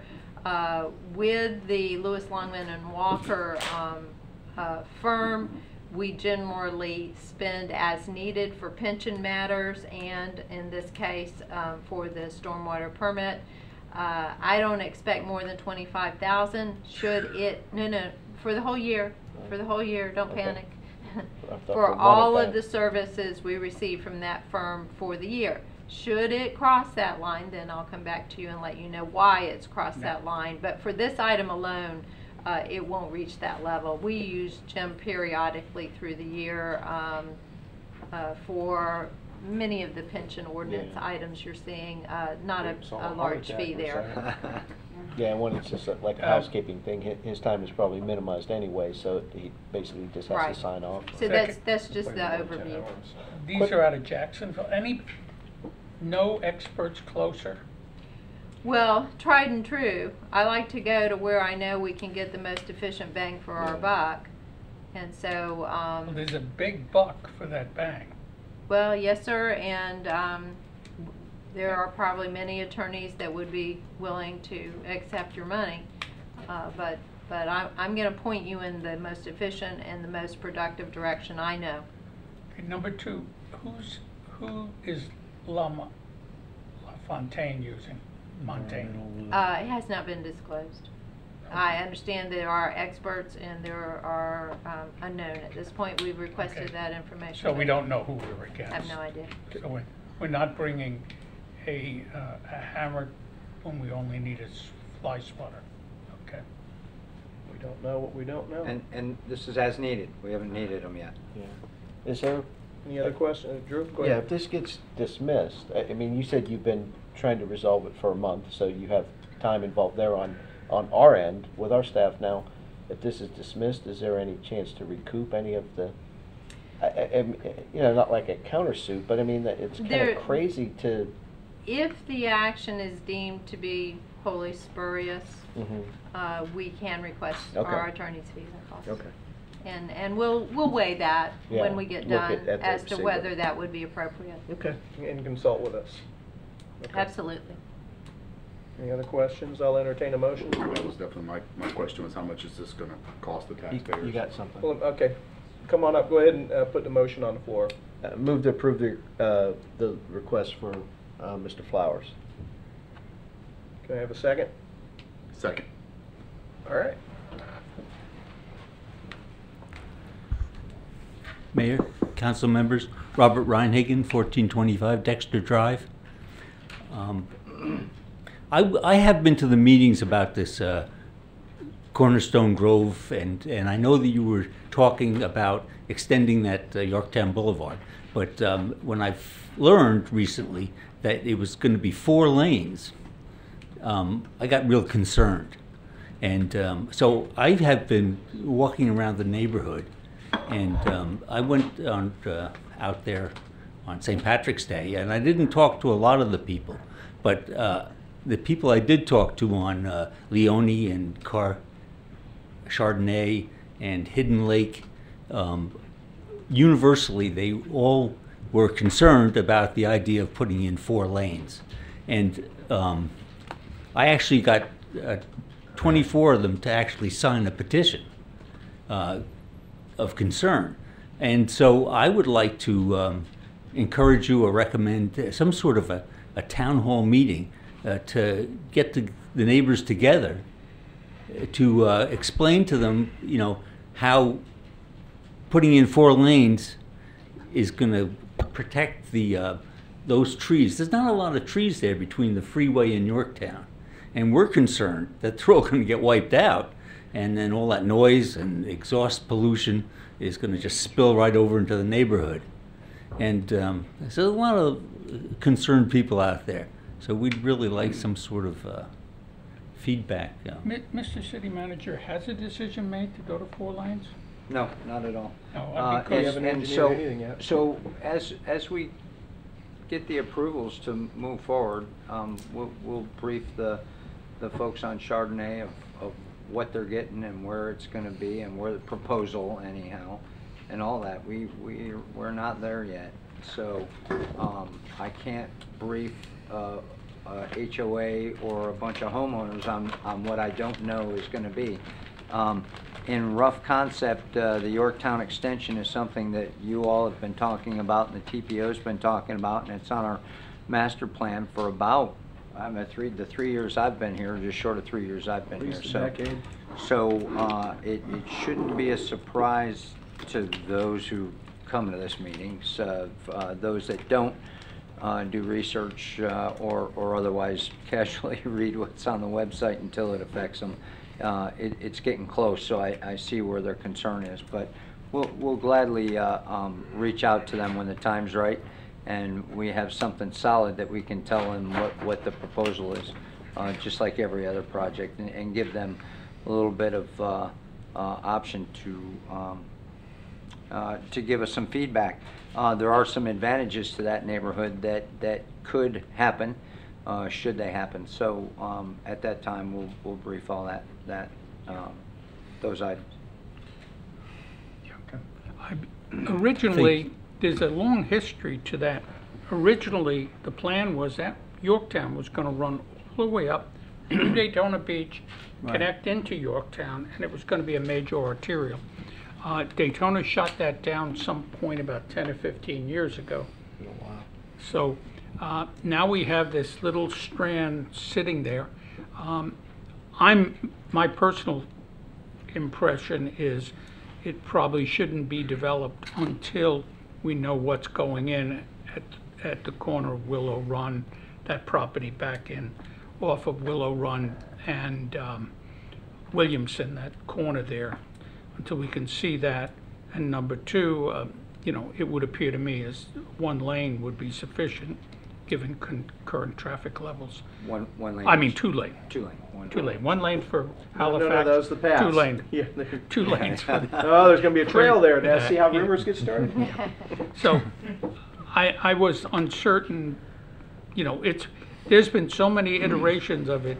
Only the good Lord knows. There was going to be a traffic circle at Williamson. That was actually discussed for a while. I haven't heard that recently, but. Okay. So. Hold on. You got anything else for us? No. Thank you, Robert. Thank you very much. Is every time I've heard Yorktown, I've heard it in conjunction with discussion on Dunlawton traffic, alleviating that. I've personally never been a believer that that's actually going to relieve Dunlawton traffic because there's already a way to cut through there. The only way it would seem sufficient to me and effective is if it takes you out by the pavilion, which we don't have the property to do that. So my question is, what's the purpose of it? Is it for future development over there? I'm wondering if has it been demonstrated numerically that this would reduce Dunlawton traffic? That will come with the whole package when you get it, but think of it this way. I hear all the time about people not wanting to go up to the interchange. If you want to go north on Williamson and you're at City Center, you're going to go up Willow Run to get there, right? Right. So if you're on Dunlawton, you're going to squirt out possibly now on Yorktown to get to Williamson North to go to Daytona. Now you're not going to use the highway because you're not supposed to use the highway to get on one exit and get off the next.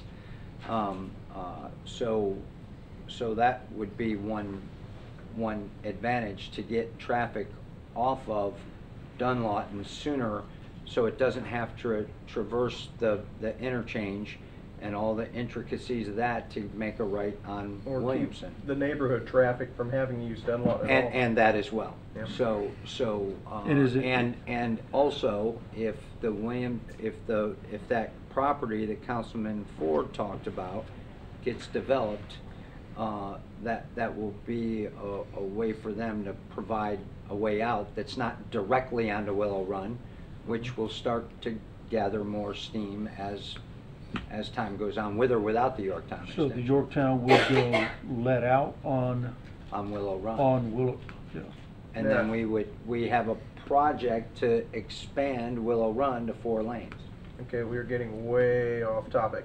There's a question asked. That's okay. I'm just saying we're. And off budget. Yeah, well, wait till the workshop.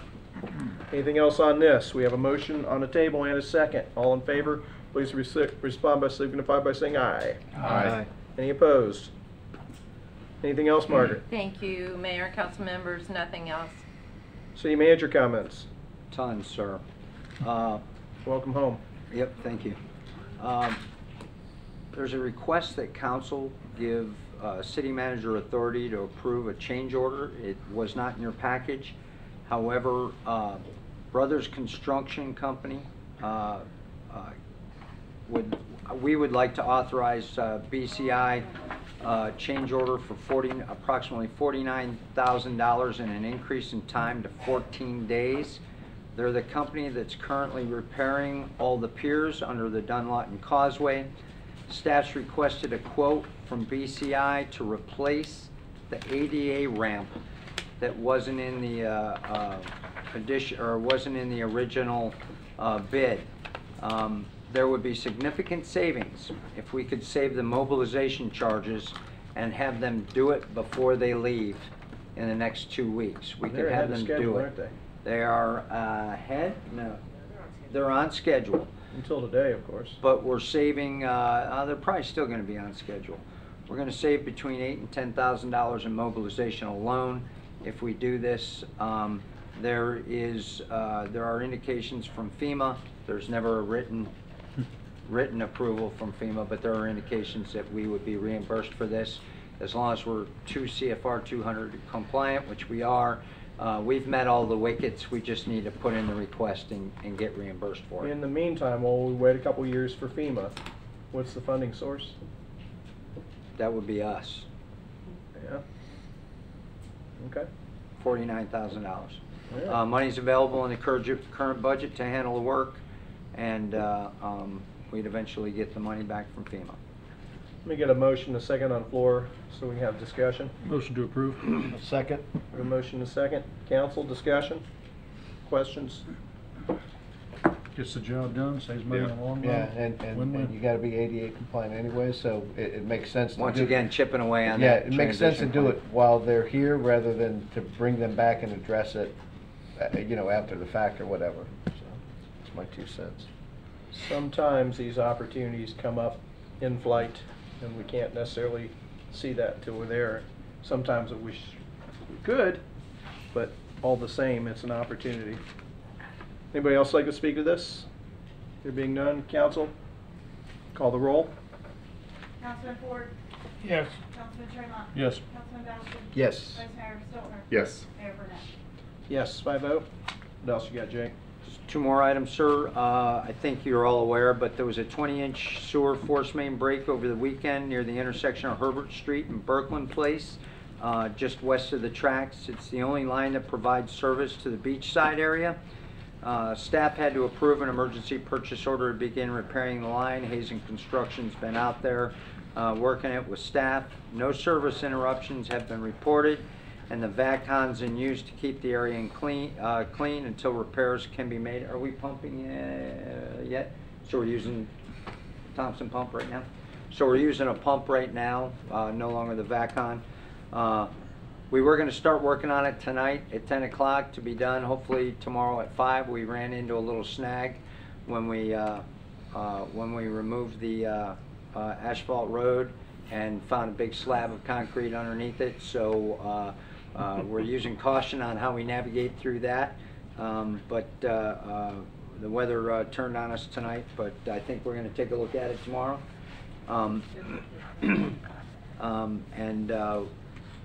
We're going to proceed from there, but I just wanted you all to know. Press release went out, media, social media, Daytona Beach Shores and Ponce Inlet are aware. Good illustration on the Port Orange City Hall Facebook page, too. Yep. So, and FDP, did they come out, Lynn? What- Okay, so Department of Health has come out. They're going to do an assessment, make sure that we're compliant and that we didn't spill a lot, if any, and we're mitigating already. So we have a plan. I just wanted you to know about that. And last but not least, I think we sent you enough information while I was gone via Alan on the Constitutional Revision Commission, Proposal 39, with the proposed changes including prohibitions on the use of lobbyists by local governments. Specifically, it would prohibit local governments from retaining lobbyists to seek legislative appropriations. And we'd only be able to use them for policy issues, like the smoking ban, for instance. I think Alan sent you an update last week, but I'm confident that I know your position, but I would like council's position so we can work with Sean and our folks up in Tallahassee to make sure the CRC carries the weight of the full council. The thing that I think I may have put in an email, I don't know if I've sent it yet, but if we're not allowed to use a lobbyist, but private companies are, then we're at a disadvantage, because now private sector is lobbying. And we're the largest private sector companies in the largest cities in Florida. No, I'm not going to let this go any further. Government is different. It's using our money. Private people are using their own money. And that is a huge difference. Very true. The second comment I'll make is a constitutional item. The limitations on government in our Constitution are extreme, particularly in the area of law enforcement, a whole bunch of areas. And that's because government has the ability to be too powerful. It can become overwhelming. So to use the private sector, which basically is often subservient to the public sector, is simply not fair. So I don't want to hear this. I'm not comparing it, I'm just saying if we're out, they're the only ones in with the power of lobbyists. That's all. I've been at least consistent for the last almost 8 years in opposing the use of lobbyists. I do think we should lobby them, but we should lobby them ourselves without hiring paid guns. So then each municipality would have to hire their own person, and that's what you would do. That's what that person would do full-time, full year round. Yeah, and so where where I was in Virginia, they had those folks in most of the bigger cities, and I'll be darned if they didn't hire lobbying firms to try to stay equal anyhow. Right. And I'm not saying pro or con. I'm just saying. But I'm saying that's what would ultimately would occur is municipalities or we would. Yeah, we would hire people in-house. We would hire people in-house or take it out of hide and go up there in shifts and develop those relationships. Does that start this year? Or? No. This is a Yeah. proposal. It's a proposal. Okay. It's a proposal. So looking for what council's. I personally don't like it because it puts us on a very uneven playing field with larger communities. That's what I was thinking. Like Tampa, Miami, Jacksonville, that have a whole lot more representation in Tallahassee. They do. In addition to that, in the particular lobbyists that we pay, we get the same guy that big cities are using at a much smaller, much lower rate. At first I was opposed to lobbyists, but after experiencing it, if we're not playing, if we're the only ones playing by the rules and nobody else is, that's a major disadvantage. And if it happens, then my suggestion would be putting that money back in the council budget. We go up there quite a bit more often. That said, I prefer the only ones you're going to see are local. It's easy getting you guys but up still, there. Chase, still getting up there and getting the appointments of course, with the heavy hitters. Of course, That's I'm looking at that's if what that, Pittman if provides. that We happens, can go up there all we want, but if yeah. we don't meet the right people, it's going to. I'm saying if that happens, that's what we would have to do.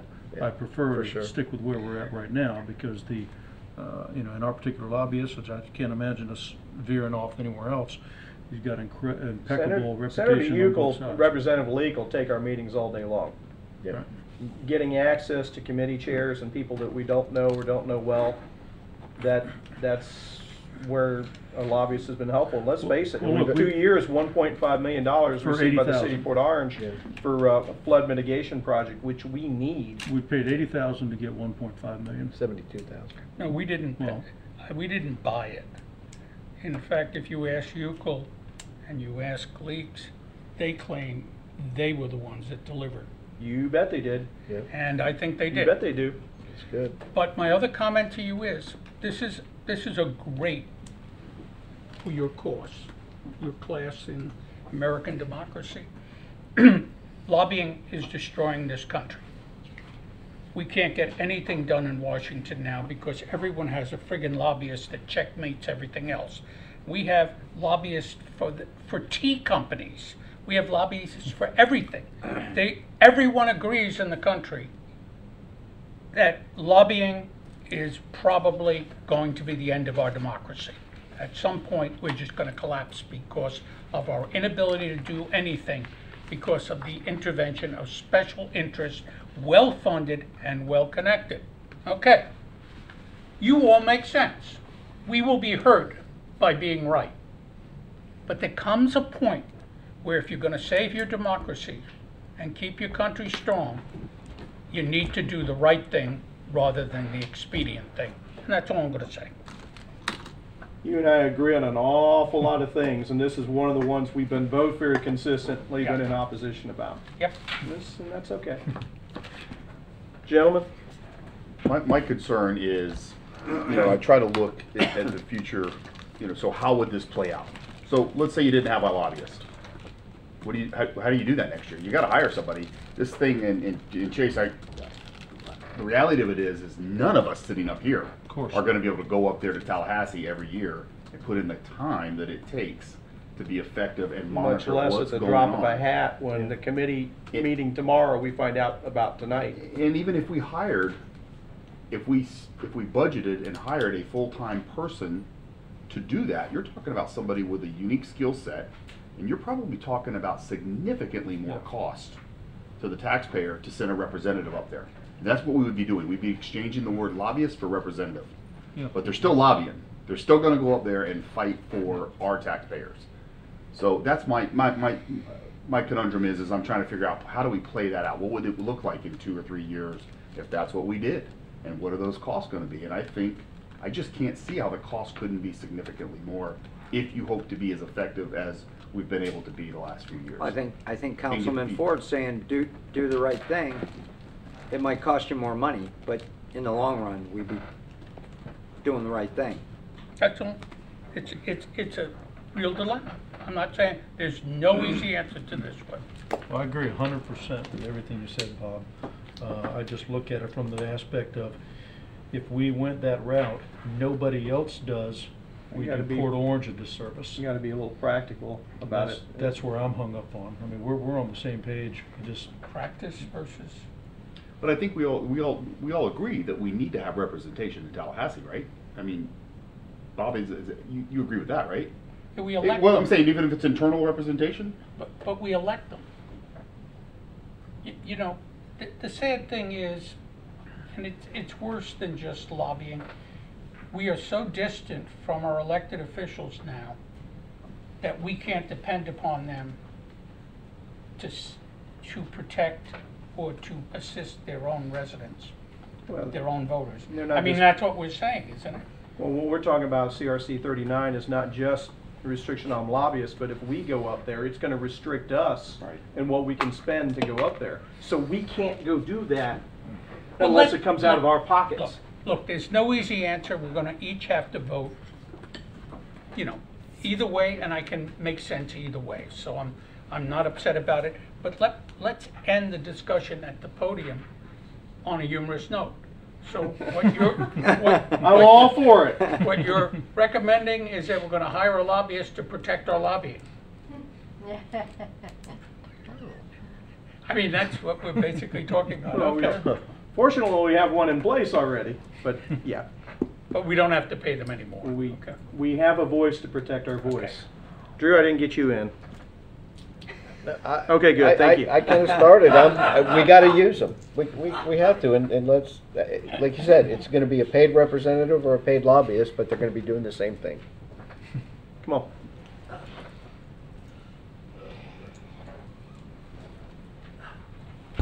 Sarah Jones, 44 Woodfield Drive, Port Orange.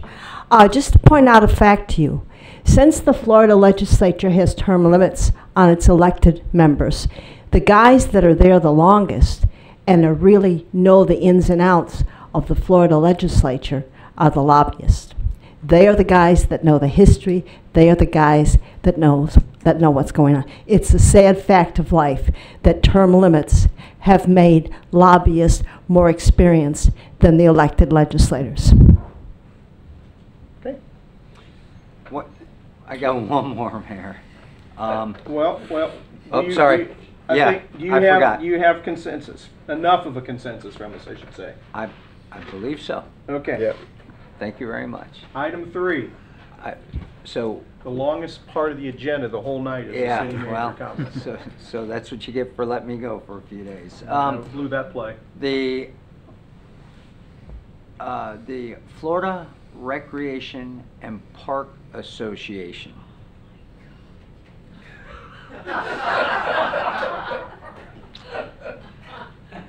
Of the whole state, Florida, the whole state has a new president-elect from Central Florida for the first time in known history. Are we going to get to meet this person? No, because I can't get her out of the corner. Get up here, Susan Lavello. She's the president-elect. Oh no, this is. It would have been more fun. So are there term limits that you have to? There are. Did we lobby for it? We did not. No, however, Susan, congratulations. Thank you very much. Amazing. Congratulations. Thank you. Do we have? Thanks, Susan. No, wait. Do we have to refer to him as president now, or? You're bigwig now. You can't just get up here. Your Excellency, Your Highness. Yeah. None of those things, but thank you. Congrats. Appreciate the support. Susan, real quick, just tell them what FRPA can do for the for Parks and Rec. Sure. So Florida Recreation Park Association is our professional organization for all things Parks and Rec through the state of Florida. They're very active, as you were just talking about, at the state legislature. They do have a lobbyist and help push some of the items through that some of our local agencies are looking to see get done at that level. They also help keep us trained and keep us with our continuing education. And they keep us on the upfront for our safety programs, making sure that our playground safety inspectors programs go through and those types of things. So it's a great organization. I'm really proud to be a part of it. Looking forward to seeing what's ahead of me for the next couple of years with this. But again, looking forward to it. So thank you. Excellent. Well done. Congrats. Thank you, Susan. Sorry. It wasn't that painful, was it? Yes. Trying to get the hold of the chief. I thought you were down Mayor, I think that's all I have this evening. Okay, committee reports. Art House. Art House, this past Thursday, we had the Board of Directors meeting. It was indeed impressive. It's impressive just to go into Art House. I urge all of you to stop by there to see the art. I am totally impressed by what our young people can do. During that Board of Directors meeting, I listened intently and was quite impressed by what they've accomplished. And again, Art House is a partner with the City of Port Orange, and I think an important partner, because if we had to pay to bring the type of services that I think our children deserve here, access to the arts, we couldn't afford it. But because of our partnership with Art House, we benefit not only the residents of Port Orange, but the whole residents of the residents and children of the region. And again, since I've been waxing a little philosophical tonight, I'll wax a little more philosophical. Art is simply important to complete the education and maturation of children, because art kind of soothes the soul and brings that person to a higher level. And by us giving that opportunity to our children, we are really doing something important. In this past year, Art House has touched, unbelievably, over 70,000 people. I want to call to your attention not only that, but Art House is also having art, the first language, an exhibit, and this is going to be March 29th to April 20th, and its opening reception on Thursday, March 29th, 5 to 7 p.m. I also want to call to your attention, there will also be a very interesting event this Thursday night at 6 o'clock at the Museum of Arts and Sciences. It's called Art Light.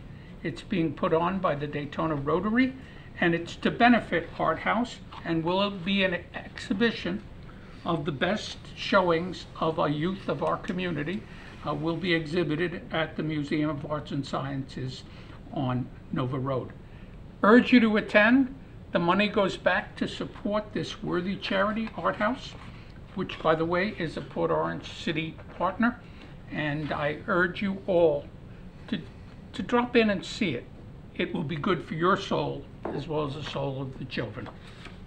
Not to mention, when you visit City Hall, the art's displayed in the boards right outside the council chambers. Port Orange South Daytona Chamber, their membership drive is underway. Thursday the 29th, they're going fourth Thursday instead of third Thursday this month because of the spring fair, is after hours at Port Orange Chiropractic. Dr. James Young is sponsoring that. Friday, April 6th is the morning mix and mingle at Journeys Fitness in South Daytona. Roundtable of elected officials. The meeting was canceled this month and then recalled. It really was mainly because of concerns. They wanted to clarify the Citizen Oversight Committee. Key word in that being Citizen Oversight Committee. The rules for which were discussed, and basically one municipality, one vote. We'll all get to appoint whoever it is that we want to put on that committee for the specified period of time. The county approves it because it's a county board, but their approval is ministerial in nature, and the key element of that is no elected officials. It is a citizen oversight committee, so it'll be up to us to appoint somebody who's qualified to look out for our interests on that. So actually it was that short a point, but that long, a very lengthy presentation on that and discussion. So it was actually worth canceling and then rescheduling the meeting to have that done and not have that soak up that much meeting. And we are meeting again in April. Anything else come before this? Chase, did you remember what it was that you, no? Okay. If not, have a good night. We're out. Come in.